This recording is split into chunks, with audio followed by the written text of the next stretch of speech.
Aksyon Radyo Balita.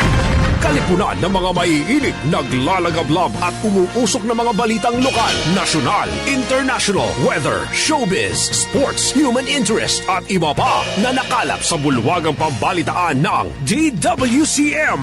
Aksyon Radyo Pangasinan. Aksyon Radyo Balita. At ngayon, narito ang inyong tagapagbalita.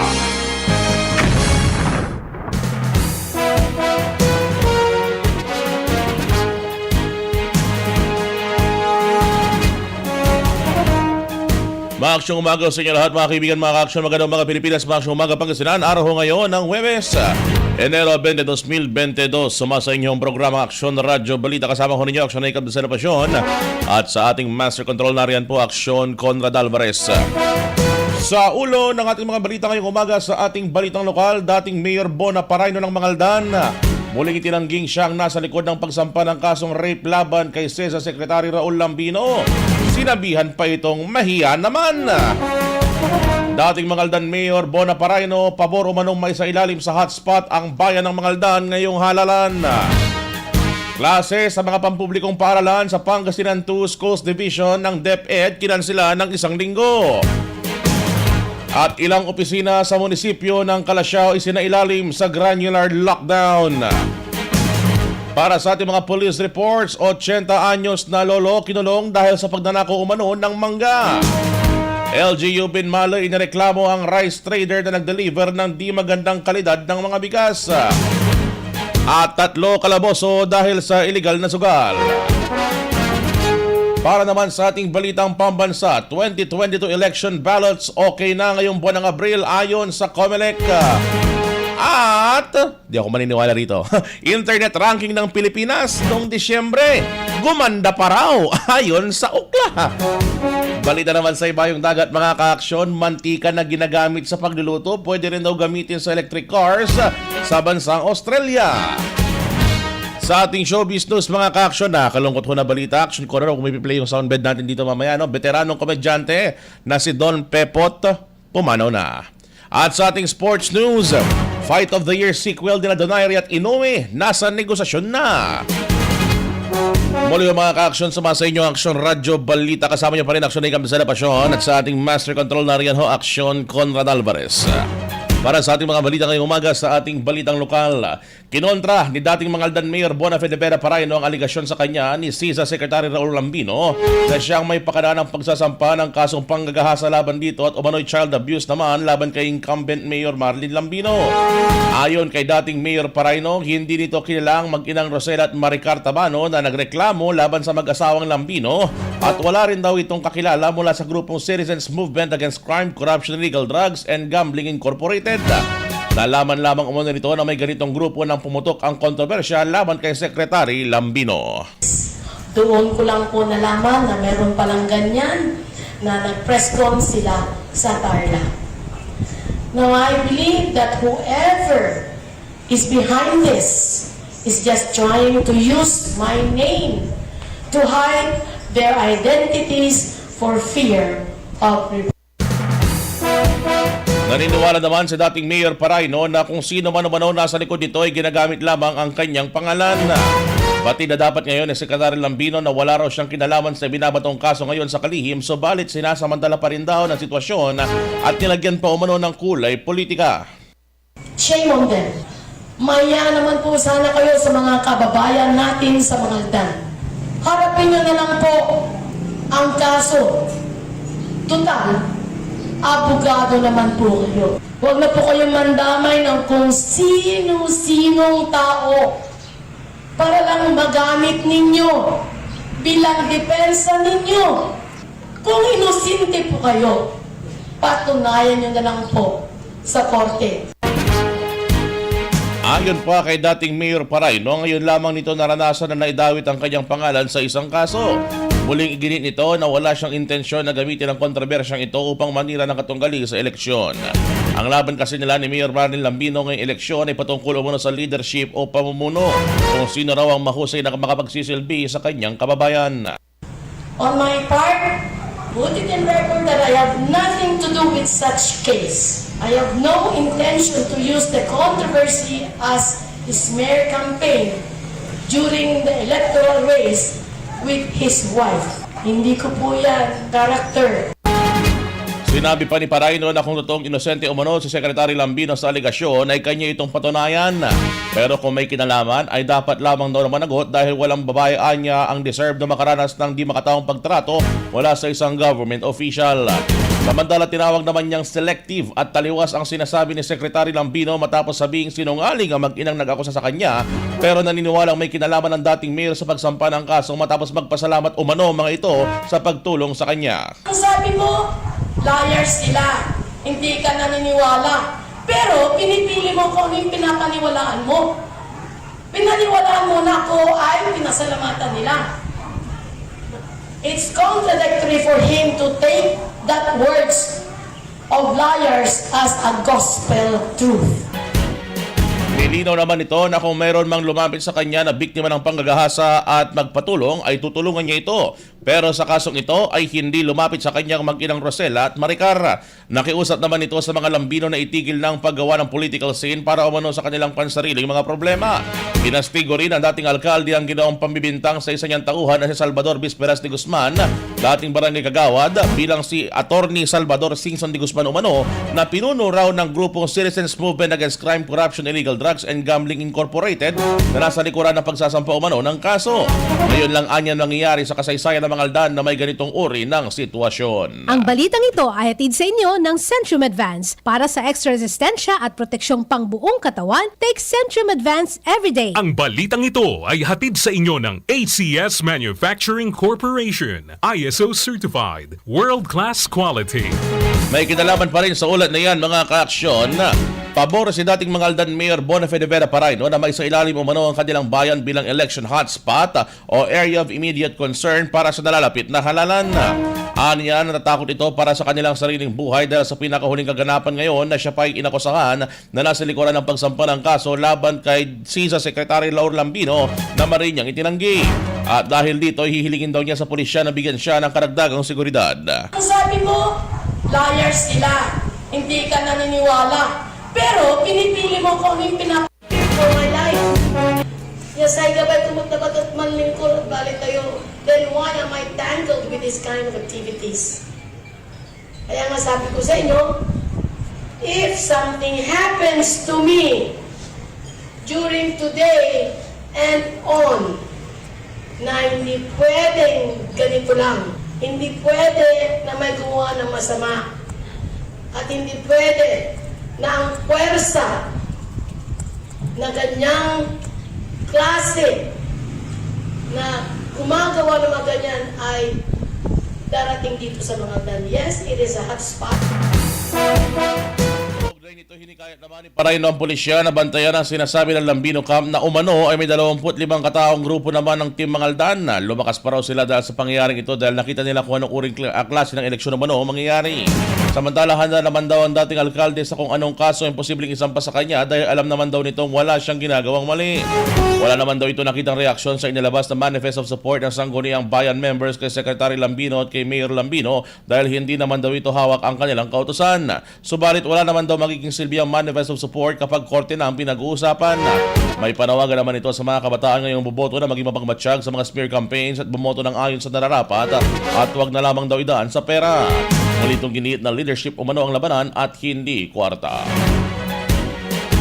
Samantala naman mga kaaksyon, karagdagan pa mga balitang lokal, suspendido ng isang linggo ang klase ng mga mag-aaral sa mga pampublikong basic education institutions o public schools na sakop ng Pangasinan 2 Division.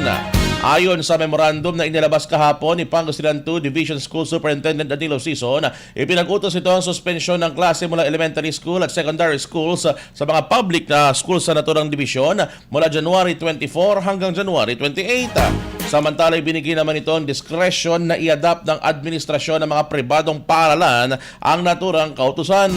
Ang kautusan ayon kay CISO na alinsunod sa memorandum na inilabas kamakailan ng DepEd Central Office kung saan binibigyang kapangyarihan ng bawat regional division offices na magdesisyon sa pagkansela ng mga klase gayon din ng iba pang teaching-related activities batay sa sitwasyon ng COVID-19 sa kanilang mga nasasakupan.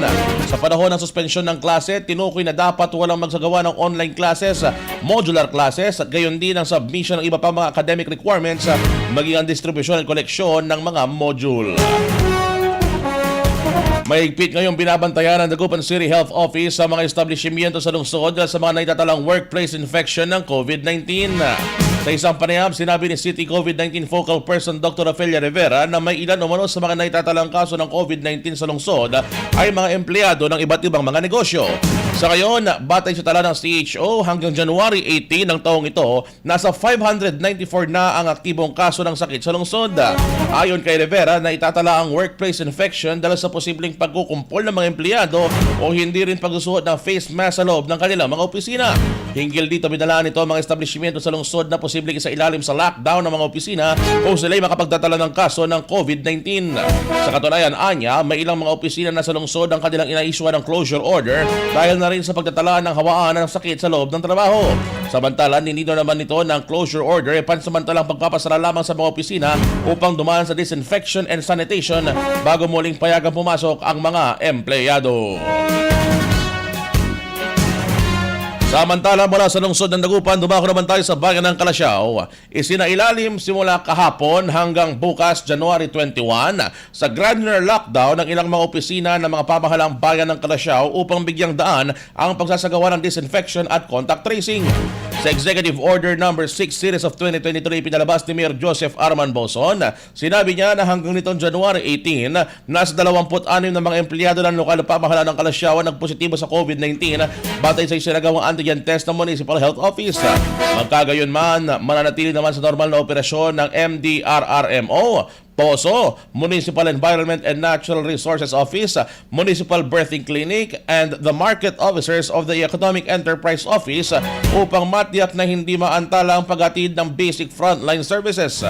Samantala, muli magbabalik naman ang operasyon ng mga apektadong opisina sa Lunes, Enero 24. Sa bayan pa rin ng Calasiao, nagpositibo naman sa COVID-19 ang 5 empleyado ng Municipal Disaster Risk Reduction Management Office o MDRRMO. Naka-isolate na umano ang mga ito ngayon dahilan naman ng pagkabawas pansamantala ng kanilang manpower. Sa kabila nito, inihayag na naturang opisina na mananatiling bukas ang kanilang tanggapan 24/7 upang ipagpatuloy ang kanilang paglilingkod. Nilinaw naman nila na pawang emergency cases lamang ang maaaring marespondihan ng kanilang tanggapan para na rin sa kaligtasan ng lahat at mas sigurong tuloy-tuloy ang operasyon ng MDRRMO sa gitna ng lumalaki at lumalawak na bilang ng mga nagpopositibo sa COVID-19. Siniguro naman ang opisina na babalik ang kanilang operasyon sa lalong madaling panahon sa oras na makabalik ang mga naka-isolate at nagkatrabaho. Samantala, sorpresang isinailalim naman sa mandatory drug test ng mga empleyado ng lokal na pamahalaan ng Asingan at mga miyembro ng PNP at ng Bureau of Fire Protection kahapon, January 19. Ay sana nag-review ang mga ito para sa drug test ha. Ang isinagawang drug test ay pinakasiwaan naman ng Municipal Health Office ng Bayan. Ayon kay Singan Mayor Carlos Lopez Jr., na taunan na nila unang sinasagawa upang patunayan na sumusuport na sila sa kampanya kontra illegal na droga ni Pangulong Rodrigo Duterte. 3 daang empleyado ang target sa isinagawang mandatory drug testing. Sa inisyal namang ulat ng MHO, negatibo sa illegal na droga ang nasa 78 kataong unang sinalang sa drug test. Samantala, inaantay naman ang lokal na pamahalaan ng Asingan na mapasama ito sa may dineklarang drug cleared municipality ng PIDEA matapos mahuli noong nakaraang taon ang high value target na nasa drug list ng Pangulo. Patuloy pa rin iniimbestigahan ng Bureau of Fire Protection o BFP ang nangyaring sunog sa bahagi ng Barangay Buer sa bayan ng Aguilar. Ayon kay Fire Officer 1 Carl Kenny Pidlawan, bandang alas 6 ng gabi nito nakaraang Martes nang may ulat sa kanilang opisina ang nangyaring mountain fire.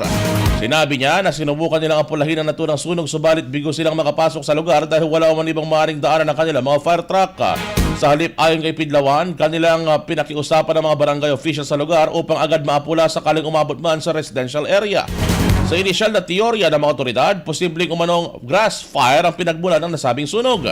Sa ngayon, patuloy naman ay naalam ng BFP ang lawak na dinulot ng apoy.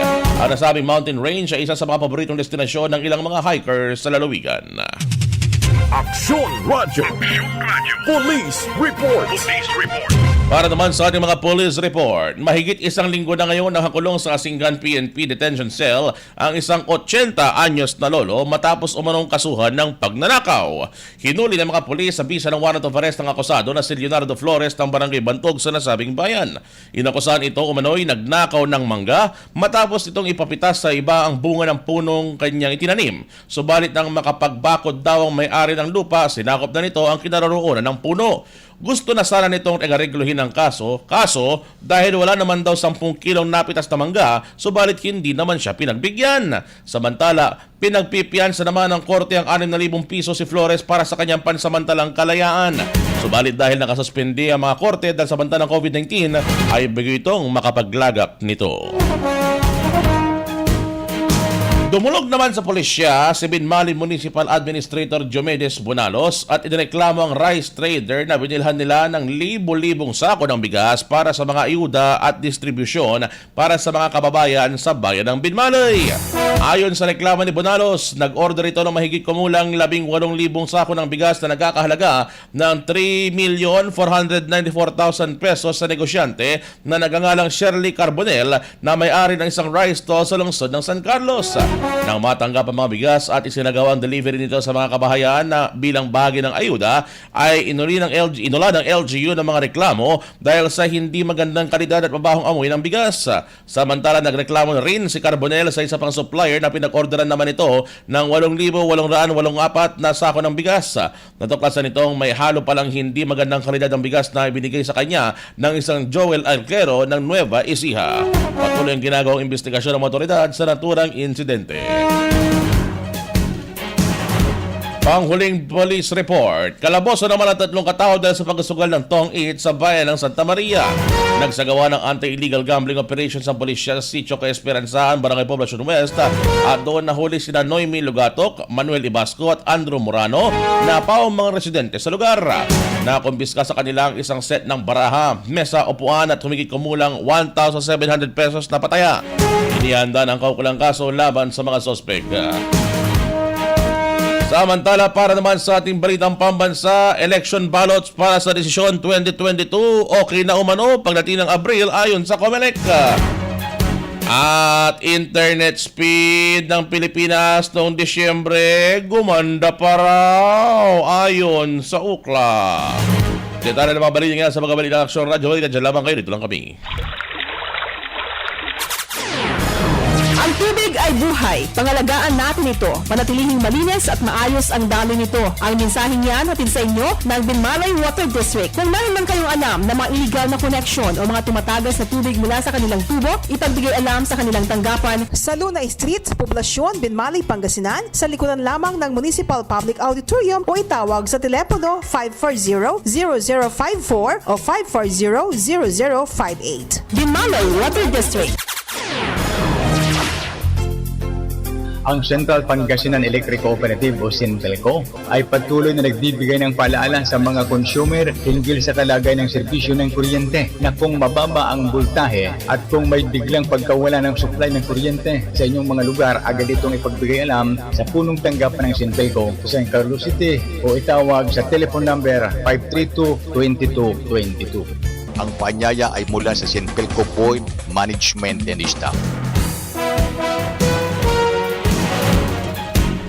Nagbabalik po mga ka-aksyon, ang Aksyon Radyo Balita. Kasama niyo pa rin, Aksyon Icam Basara Pasyon at sa ating Master Control, Aksyon Conrad Alvarez pa rin. Para sa ating balitang pambansa, inanunsyo ng Commission on Elections o ng COMELEC ngayong Martes ang pag-imprenta ng official ballots para sa May 9, 2022 elections ay inaasang magsisimula na sa Miyerkules dito po sa National Printing Office sa Quezon City. Nagsagawa rin ang printing committee ng COMELEC at Education and Information Department ngayong araw ng isang virtual walkthrough sa NPO kung saan magaganap ang ballot printing. Tiniyak naman sa publiko ni COMELEC Chairman Sheriff Abbas, Chairman din ng printing committee, na ipapatupad nila ang nararapat na protocol sa NPO sa kahabaan ng pag-implementa ng mga balota na ligtas, masusi at secure dumano mga ito. 3 printers ang tatakbo para sa printing ng 67,442,714 na official ballots kung saan 65,745,212 dito ay para sa local o in-country voting habang nalalabing 1.6 million naman na balota ay para sa mga overseas voters. Ayon naman kay Director Helen Aguila Flores, Printing Committee Vice Chair, may isang contingency machine na naka-standby na kanilang inilaan sakaling isa sa mga printers ang mag-bug down. Tiwala naman si Flores na ang ballot printing ay makukumpleto na pagdating ng Abril 21. Ang huling ipiprint ay mga ballots para sa National Capital Region o NCR. So ngayon, ang mga test ballots na ginamit sa mga COMELEC field test at mock polls ay naiprint na rin daw. Sinabi pa ni Flores na ang budget para sa ballot printing sa nalalapit na eleksyon ay tinataya na sa 1.3 billion pesos. Etong matinding balita, ewan kung papaniwalaan nyo, no? Gumanda pa raw ang internet speed global rankings ng Pilipinas sa mobile at fixed broadband noong December 2021. Batay yan sa pinakabagong datos na inilabas ng global speed monitoring firm Speed Test ng UCLA. Umabot ang median download speed sa mobile internet sa 19.20 megabits per second o Mbps mula sa dating 18.68 Mbps noong Nobyembre na naglagay sa pang-89 na pwesto na dati naman ay 90. Sa usapin naman ng fixed broadband median download speed, umakyat pang 63 mula 72 nang bumilis ito sa 50.26 Mbps ng speed. Nananatili naman daw na may quote-unquote fastest median download speed ang Caloocan sa buong Pilipinas.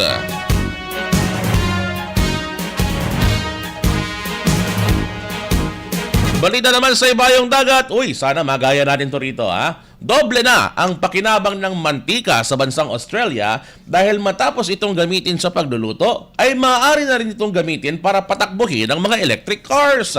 Sa ulat ng International News Network na Reuters, sinabing posible ito sa pamamagitan ng mga biofuel chargers.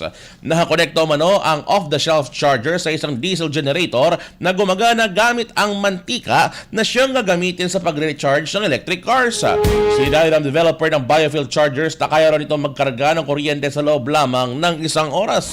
Bukod dito, malaking tulong din daw ang pagresiklo ng mantika para sa kalikasan at mas mura pa raw ito. Aksyon Radio. Showbiz Balita.